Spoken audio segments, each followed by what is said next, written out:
pun jalin jenengan. Ora kaya kono, yen tak sliramu ra gelem ndonga karo ibu. Endi dununge Bu ngerti apa perkarane sejatine? Kula badhe bloko nanging kula aji. Ora sah wedi. Yen to kowe wedi karo Rama, kowe iku sing matur. Apa sejatine sing mbok pikir? Kula badhe matur penanipun kula sampun gadhah kados. Jebule wis ndek katresnan to. Lah ngono kok dadak wedi karo ibu iki ngopo to? Pancen wajibane bocah nom kalamun terus seneng duweni garwa. Wajib bloko Rama lan ibu lho.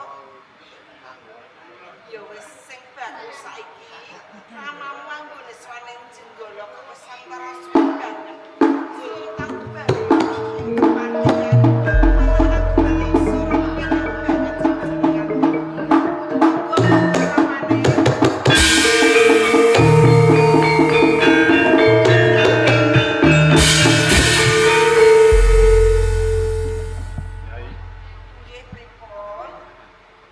Sikti pangapuramu nalika panjenenganku kautusan ana ing kraton Segara ngadhep barang Sinun Prabu Lembu Amil. Panjenenganipun ngaten salajengipun kados pundi ramane wonten wigatos menapa? Tak paring ngerti ya. Sakwise aku ngadhep marang Sang Prabu Lembu Amil. Ing kono ora ndadekake karenan penggaling Sinun Prabu. Menapa kados wonten ramane? Malah kaporo Sinun Prabu Lembu Amil duka saya selipi. Marang aku yen ing dina iki Panji asmara bangun tresna marang putri Mandari.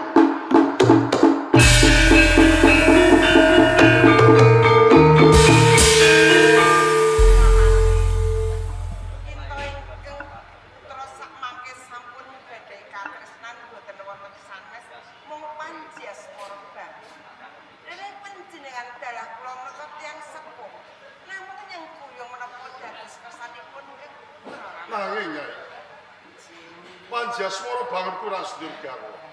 Kula ngertos. Nek upamane garwane dipisahake, kuwi mesake banget. Saya-saya aku dinakwa marang Sinun Prabu Lembu Amil dinakwa aku sedaket awe-awe ngepengake kuwi gawe dampar Maisundanu ana ing kraton Segara. Lajeng kesot dalem kesuwun kados pundi? Tembung kang kuwasa nantu marang aku apot negara apa abot keluarga Jenengan jawab. saklawase nggon ngabdi ana kraton Segara aku durung nate iwake kapribaden nanging nengenake kewajibane negara aku kaparingan pusaka ligar Kagem menapa? mulihake warangka Nyai warangka kuwi mau ora kaujutan kayu cendana sarike ora nanging warangkane ora liya ragane putra Manggraini.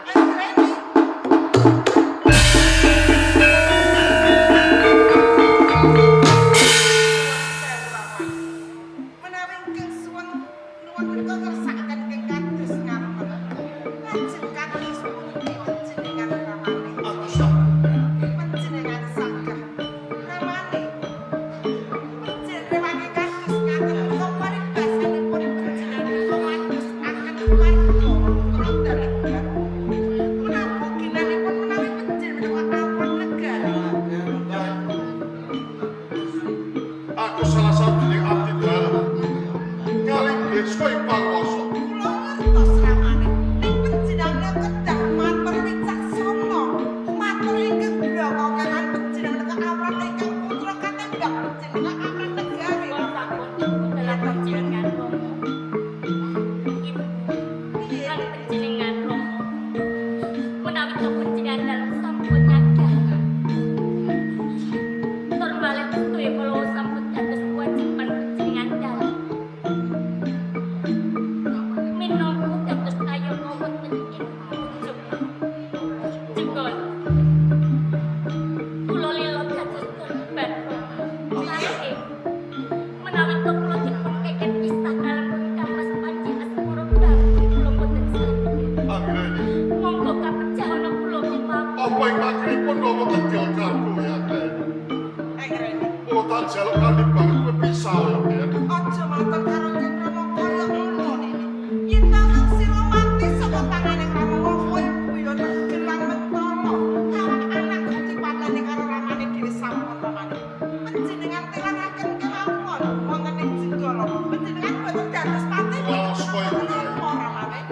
ngono aku tegel mateni.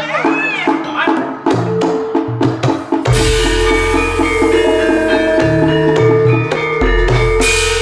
Ya dino Kertopati. Paman kudu waras. Yo kaya ngene iki susah wektu wae. Paman tos. Saiki panjenengan niku tresno marang Anggraini. Bisa gimana kalau saya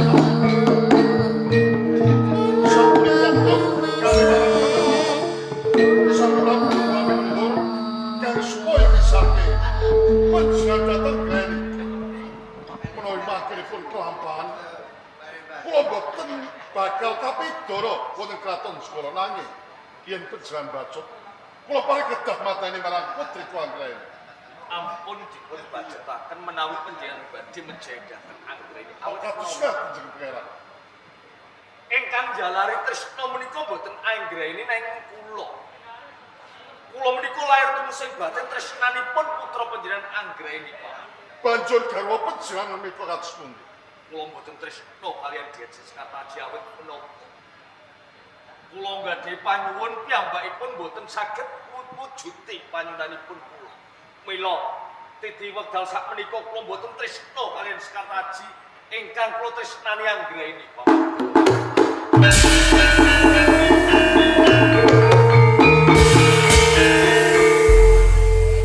Menawi kersanipun Kanjeng Pangeran kados ngaten kalian Anggraini mboten menapa-menapa.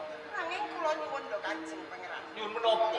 Mbok menawi mangkenipun wonten menapa-menapanipun putra Anggraini panjenengan kedah tanggung jawab. Ampun kuatos jiwa lan raganipun Anggraini kula ingkang tanggung jawab. Jeng pangeran Paman kudu waras. menapa kenging kula gemi pangan juga panjenengan. Ing napa mboten menawi wonten lidokipun anggen kula matur. Panjenengan kersa nggih janji dhateng. Kados ngaten kula titipaken kaulujane putri Anggraini.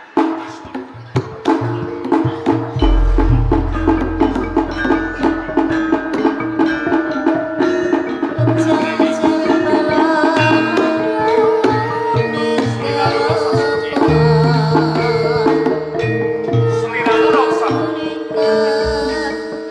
Pancen iki wis tak temoho.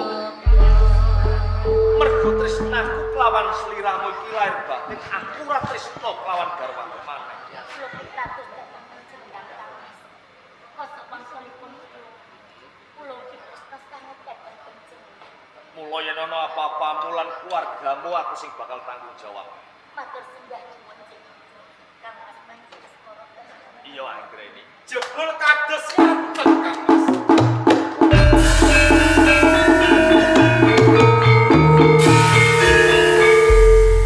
Kang Mas ini Kertopati. Yai Gunung Sari. Boten ngira babar pisan yen panjenengan kagungan tumindak ingkang kados mekaten.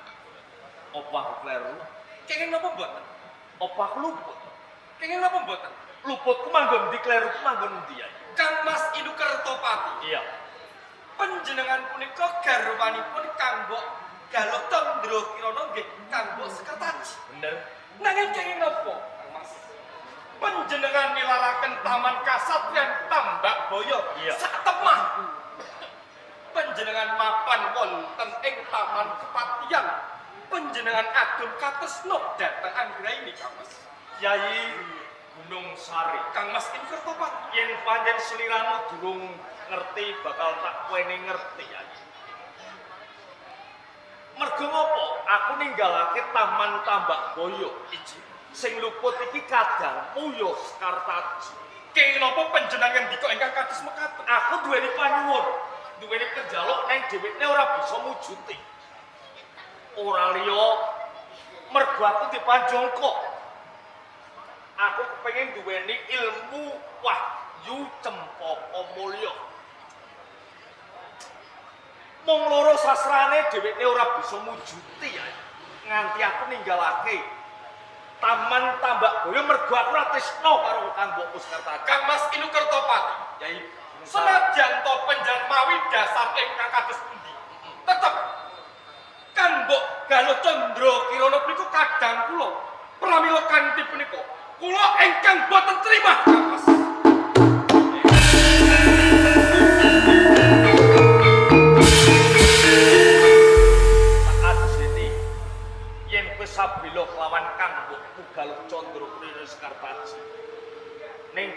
kene uga tentok ning Gunung Sari apa bangun.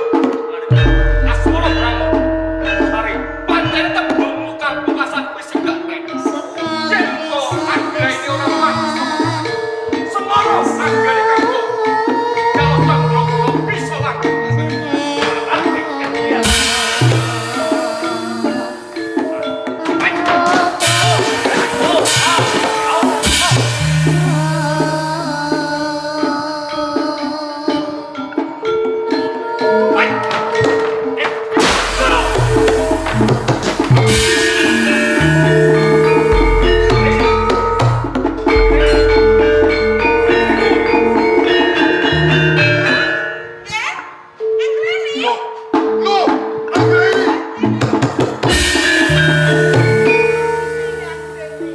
Aku saiki ngerti marang kowe Tino Kertopati. Yen kowe ngadep karo aku, kowe sadya ngayomi marang Putri Banggrek nek kesugatan. Saiki Putri Pati tato arang kerajaan sing kaya kula keluk. Aku luto karo sampeyan. Saiki tanggung jawabe panjenengan kados pundi? Paman. Kula badhe tanggung jawab. Pati nyaur untuk pati melok penjelasan sawangan waris telepon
Saya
kula.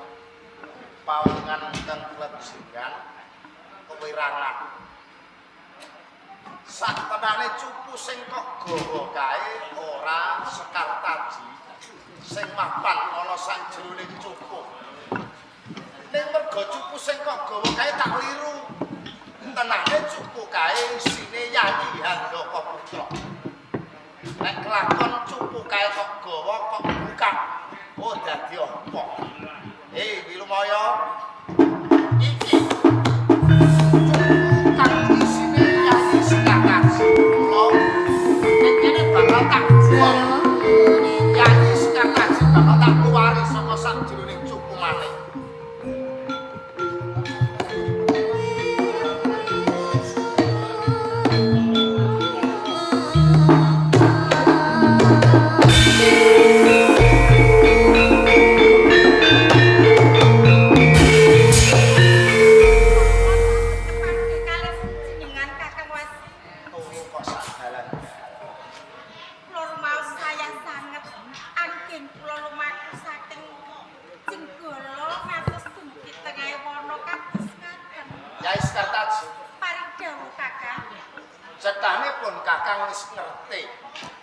Marang kedadean sing mapan ing Taman Kasatriyan Tambah Mulya.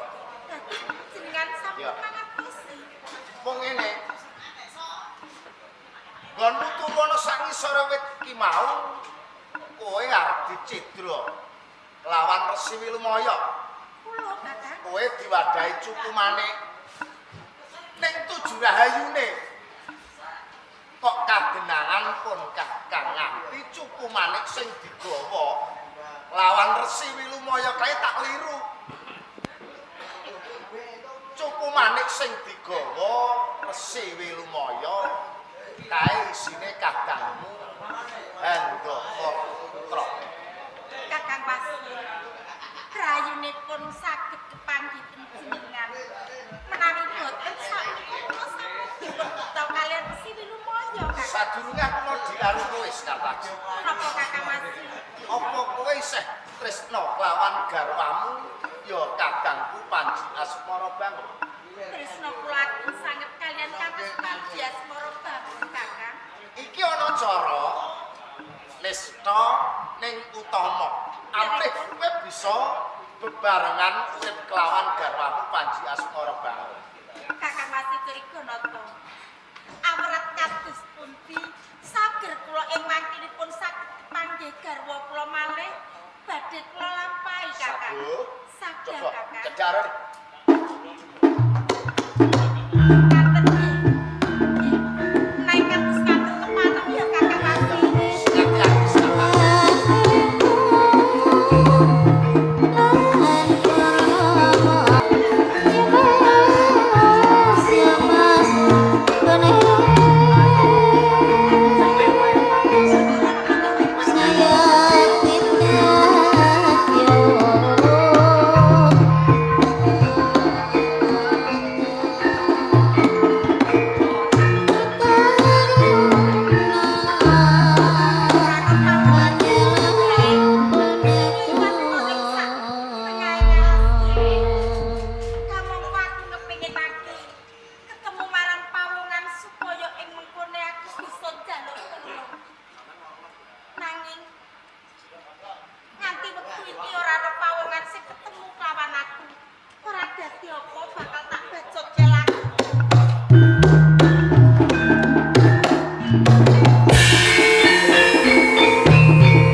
desa Sumbingan. Joko Sumbing saka ing desa Sumbing. Pancen bener. Banjur kosok baline Aku Sekartaji. Kartaji. Joko Sumbing. Kepiye Kartaji? Kok lakumu gendring banget arep tumuju menyang endi? Nganti mlakuku gendring kaya ngene, mung tenane aku kepengin tumuju ana ing Kutaraja. Tumuju ana ing Kraton Jenggala golek gawean. Oh, dadi kowe arep tumuju ana ing Kutaraja arep golek gawean. Pancen bener. Joko Sumbing, Ora usah kowe tumuju ana ing kutha raja Jenggala. Ana ing papan kene yen pancen kowe kepengin golek gawean bakal tak penehi gawean. Sager kowe manut lawan aku Joko Sengki. Aku kudu manut karo kowe. Yo, gelem apa ora? Kok dhisik. Tenane kowe iki sapa? Aku Sekar Taji saka ing kraton Jenggala. Gusti Putri Sekartaji. Wis ora usah kaya ngono. Joko Sengki. Ana ing papan kene aku uga bakal jaluk pitulungan marang kowe. Nyuwun pitulungan dhateng kula. Yo, Perkawis menapa? babakan ing mengkone aku bisa ketemu lawan garwaku Kang Mas Panjasmara bangun ya putra saka ing Jenggala. Kula ya Joko Sengki. Nggih. Ana ing papan kene kowe gelem etok-etok dadi bojoku. Yen mengko kowe ketemu marang garwaku Kang Mas Panjasmara bangun, kowe kandha yen kowe calon bojoku. Ing mengkone kowe bakal tak wenehi gawean kang murwat. Nanging kula sampun gadahi bojo lho. Ora apa-apa kok etok-etok. Kali kowe gelem apa Tamu ora? apus promo to. Nggih, kula purun kula. Yen kaya ngono, ayo melu lawan aku.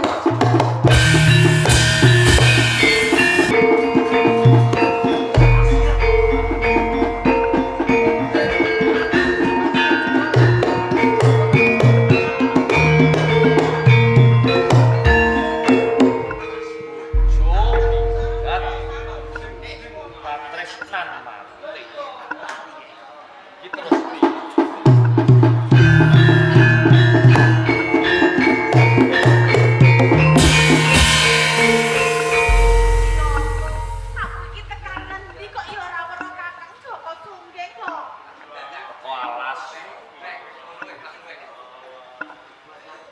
Kowe teko ngalas. Kula dumugi wonten alas. Iki mono telatah Jenggala. Yen ngoten nggih mapan keleresan. Dan iki wau bojone kula. Matur yen alas. Ados perdamelan. Arep golek gawean. Nggih. Arep golek gawean nang ndi? Angge wonten kraton Jenggala. Sapa to Jenggala? Kula palupi Palupi. Bojomu. bojone kula Joko Sungki. Nyuwun sewu panjenengan iki sinten lho? Aku Panjasmara. Yo Panji Notopati. Ngene yo. Inggih Kanjeng. Yen pancen kowe bingung atimu mung perkara goleki bojomu ra ketemu. Iki gampang.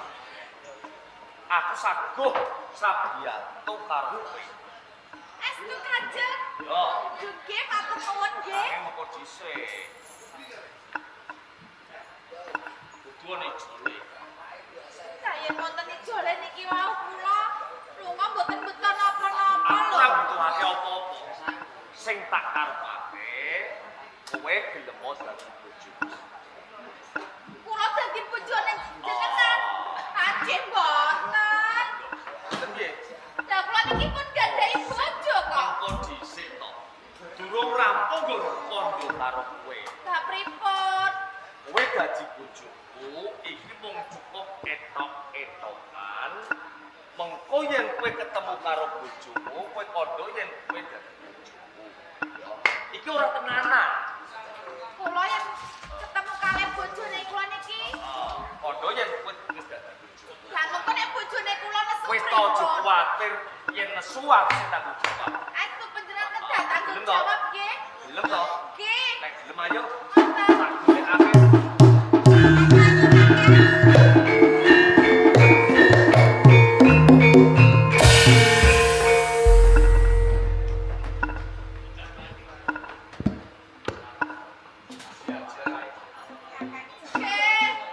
Rasane suwe banget.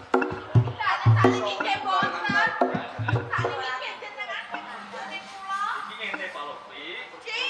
Aku tak takon karo kowe. Tresnamu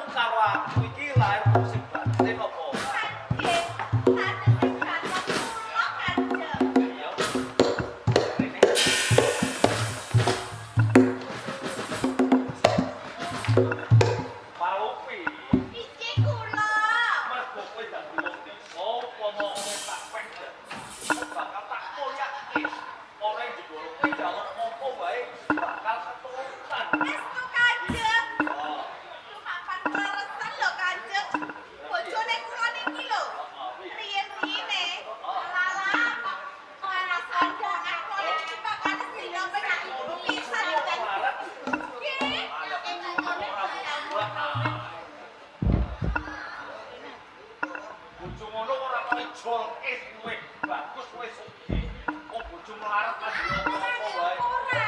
Wes ayo, lakono, ayo. Ah, ganti karo kayu penak ning ngene.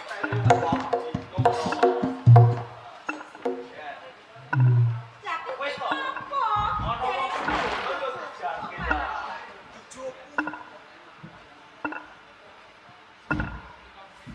Wewene lo. Kowe iki bojoku.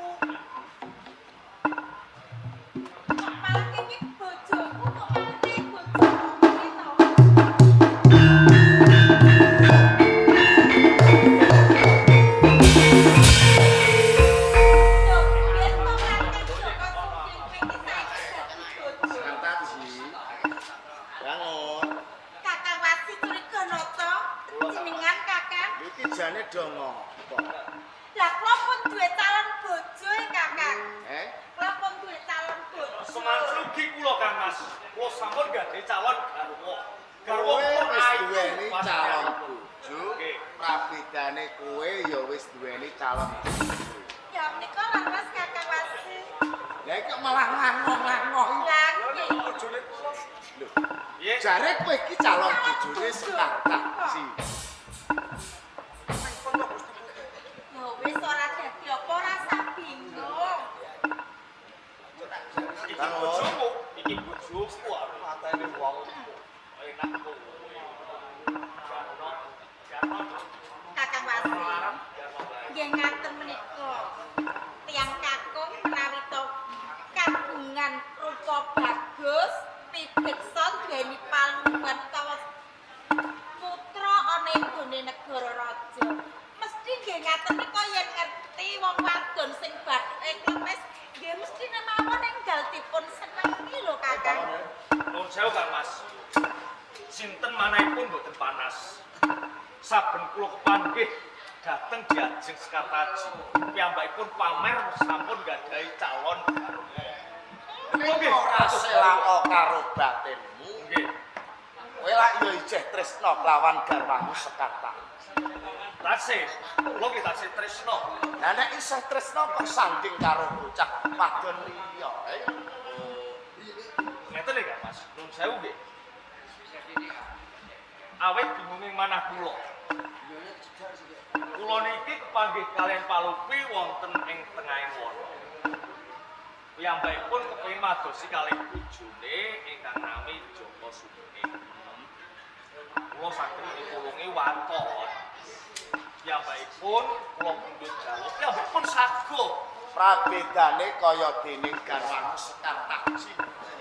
Nalika kok tundung saka ing Taman Kasatriyan Tambakboyo, kowe kedanan kelawan ayune Anggraini, Nggih. putraning pamanku Danawaksa. Ya apa ora? Nggih. Kedelarang tujuh rahayune ketemu pun kakang nganti tak wenehi srana. Dadi cethane Joko Sungging kae ora katresnane garwamu Sekartaji. Ora calon garwane kuwi ora ning bojo etok-etokan.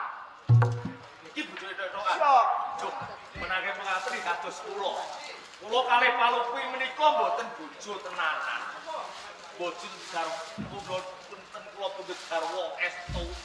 Niki nggih bojo entuk-entuk anak garwa entuk-entuk. saiki ngene wae nek kowe isih tresna kelawan garwamu kowe bali kelawan Sekartaji. Prabedane Joko Sungging ya ben bali karo Palupi. Mergo Palupi kae bojone Joko Sungging. Nggih Palupi. Mari kowe milih aku apa milih Joko Sungging? Lah nek bojone kula nek anak-anak kula nggih kalih bojone kula. Elek piye to? Nek ngono kowe sing karo Joko Sungging. Nggih.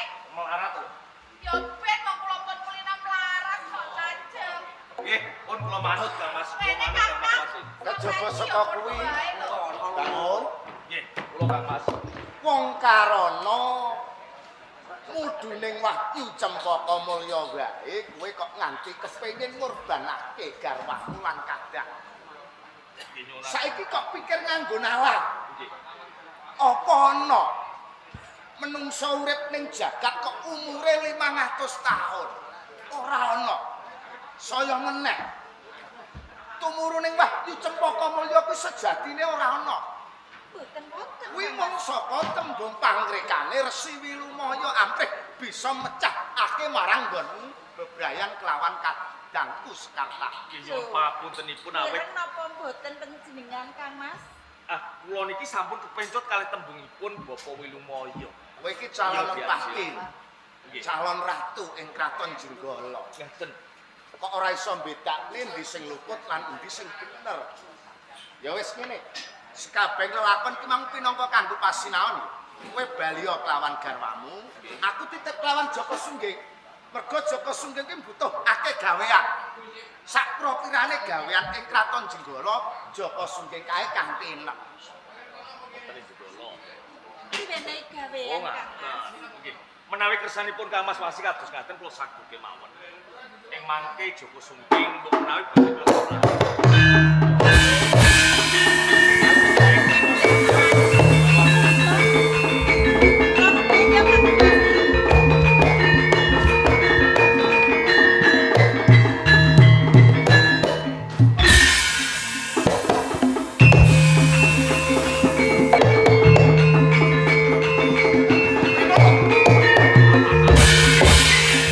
Iki kula rewangi kula niki sembarang kula dol.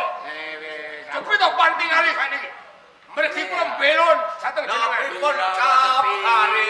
Pripun? Wirawasati. Pripun? Wis abadi. Sabar iku enter watese. Aku dhisik. Iki bensin tuwa di. Malah rotasi awak tenan iki. Sekarang tadi saiki wis tak. Sesuk tak tukono sing abang-abang. Ora butuh. Jangan ngotot. Gen. Pripun? Wis arep piye wae. Nggih. Kowe tak dhisikno. Oh nggih.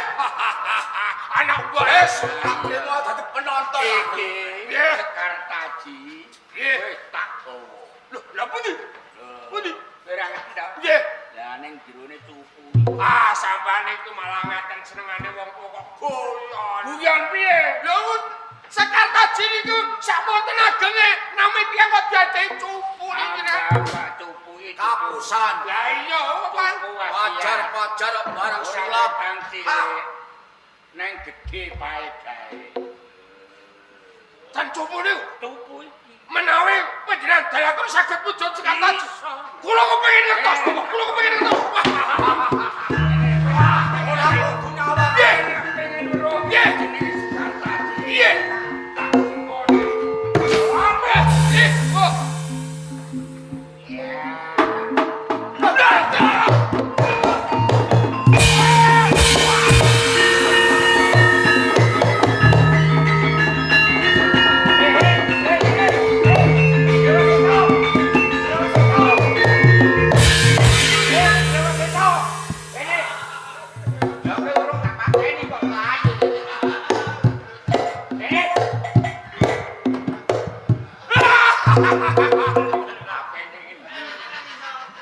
Kowe iki mesti aku kok bebaanane ya. Lah mosok aku ape dhewean. Berapa seto? Apa? Lakon Wahyu Cempaka Mulya iki ora ana. Wong Wahyu kok srah-srahane dipati 100 Aku wis mateni 35 kok, Cak. desa. Ning aku tenane lek pancen kepengin dadi bojone Sekartaji, Nanging nek ora ngono carane. Aja wilumaya gawe cara wong sing kecondhokan Wahyu Cempaka Mulya umure tambah 500 tahun yo jagate sedeng apiye. Iki nalar apa ora? pas aku nek Nak kowe ora ngakoni kluputan tak jus. anu jus ah. Ini Aku iki nek karo kowe guting aku kok. ana apa? Ana apa? Pitane jajal lah sesoro utuh aku mbok giren-gireni ae. Aku nganti atiku sak tengulo cilik. Gara-gara kowe tok. Ya wis sing njaluki bapak sing digawe temurune Wahyu Cempaka Mulya. Lakone pengkhianatan Wilumaya tumurune Wahyu Cempaka Mulya. Wilumaya wis tak pateni. Apa Wilumaya metune pindho tok aku metu. Wadane judule Ngene lakon ora Bapak Seto. cocok blas. Wis njaluk ngapura karo bapak lurah sing digawe nek ana kekurangane nggone dilakon pengkhianatan Wilumaya temurin Wahyu Cempaka Mulya. Mergo nek mang urung ana jam 8 wis gamyong, iki loro seprapat bar ora apa-apa. Ya. Aku. Iya. Aku meneh Nuwun sewu dumateng para sutresna kakung Sumawana Putri. Wabil khusus datang Bapak Lurah.